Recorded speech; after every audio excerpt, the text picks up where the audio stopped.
দ্বিতীয় ক্যাম্পাস নির্মাণের কাজ সেনাবাহিনীর কাছে হস্তান্তর সহ ৩ দফা দাবিতে সচিবালয়ের সামনে অবস্থান নিয়ে বিক্ষোভ করছেন জগন্নাথ বিশ্ববিদ্যালয়ের শিক্ষার্থীরা।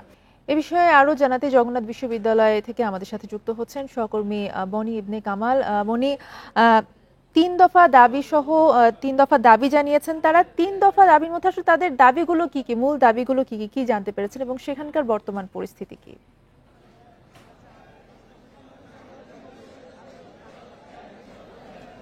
সচিবালয়ের সামনে আমরা কিন্তু দেখতে পাচ্ছি যে বিকেল ৫টার দিকে এই যে শিক্ষার্থী জগন্নাথ বিশ্ববিদ্যালয়ের যারা তারা কিন্তু এসে আন্দোলন শুরু করেছে এবং অনশন নিয়েছে। আমি যদি আপনাকে এখনকার পরিস্থিতি দেখাই, আমরা কিন্তু দেখতেই পাচ্ছি শিক্ষার্থীরা এই যে সচিবালয়ের যে মূল ফটকটি রয়েছে এই মূল ফটকের সামনে তারা অবস্থান নিয়েছেন এবং তাদের যে ৩ দফা দাবি ছিল, অর্থাৎ তাদের যে দ্বিতীয় ক্যাম্পাস নির্মাণের কাজ সেটি সেনাবাহিনী দ্বারা করাতে হবে, সেটি সেনাবাহিনীর কাছে হস্তান্তর, নির্মাণ কাজটি সেনাবাহিনীর কাছে হস্তান্তর করতে হবে। এছাড়াও তাদের যেই দুটি হল রয়েছে সেই দুটি হল নির্মাণ কাজ চলছে, সেই হলগুলোর যে নির্মাণ কাজ সেগুলো দ্রুত সম্পন্ন করতে হবে। পাশাপাশি তাদের আরেকটি দাবি রয়েছে, যতদিন পর্যন্ত আসলে সব শিক্ষার্থীর যে আবাসন ব্যবস্থা অর্থাৎ হলে থাকার যে ব্যবস্থা সেই ব্যবস্থা নিশ্চিত করা না যাবে ততদিন পর্যন্ত অন্তত ৭০% শিক্ষার্থীকে এই আবাসন ভাতা দিতে হবে,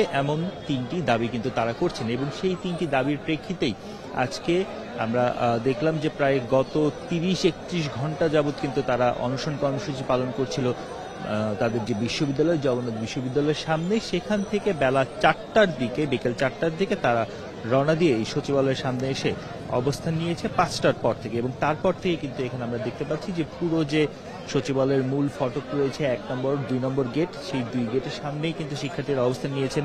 তারা বসে আছেন, তাদের হাতে বিভিন্ন ধরনের প্ল্যাকার্ড রয়েছে, তারা স্লোগান দিচ্ছেন তাদের দাবি দ্রুত যেন মেনে নেওয়া হয় এবং তাদের দাবি মানার জন্য কর্তৃপক্ষের প্রতিও কিন্তু তারা বারবার আহ্বান জানাচ্ছেন। এমন একটি অবস্থান কিন্তু আমরা তাদের মধ্যে দেখতে পাচ্ছি। তাদের সঙ্গে আমরা কথা বলছিলাম, তারা বলছিলেন যে তাদের দাবি মানা হলেই তারা এখান থেকে চলে যাবে, কিন্তু তার আগ পর্যন্ত তারা আসলে এখানে অবস্থান করবেন এমন কথাই কিন্তু তারা বলে যাচ্ছেন। এবং পুরো যে সচিবালয় এলাকার অবস্থা যদি আমি আপনাকে জানাতে চাই, আমরা দেখতে পাচ্ছি যে ব্যাপক পরিমাণে পুলিশ কিন্তু মোতায়েন রয়েছে এবং এই যে যারা পুলিশ সদস্য রয়েছেন তারা এক ধরনের নিষ্ক্রিয় ভূমিকাতেই তারা একটি সাইডে অপেক্ষা করছেন, বসে আছেন, দু একজন শিক্ষার্থীদের সঙ্গে কথা বলছেন, তাদেরকে চলে যাওয়ার অনুরোধ জানাচ্ছেন।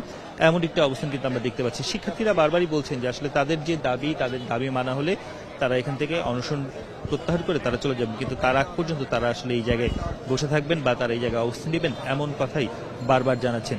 শিক্ষার্থীরা বলছিলেন যে আসলে দীর্ঘদিন যাবৎ তাদের এই যে পুরো কার্যক্রম বা পুরো বিশ্ববিদ্যালয়ের যে ব্যবস্থাপনা সেই ব্যবস্থাপনা নিয়ে তারা আসলে দীর্ঘদিন ধরে কথা বলে আসছিলেন।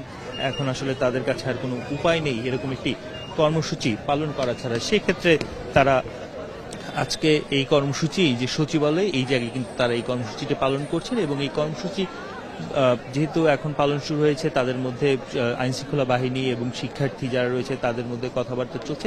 সেক্ষেত্রে হয়তো তারা পরবর্তীতে এই কর্মসূচি কতক্ষণ চালিয়ে যাবেন অথবা অন্য কোনো কর্মসূচি দিবে কিনা সেটা পরবর্তীতে জানা যাবে।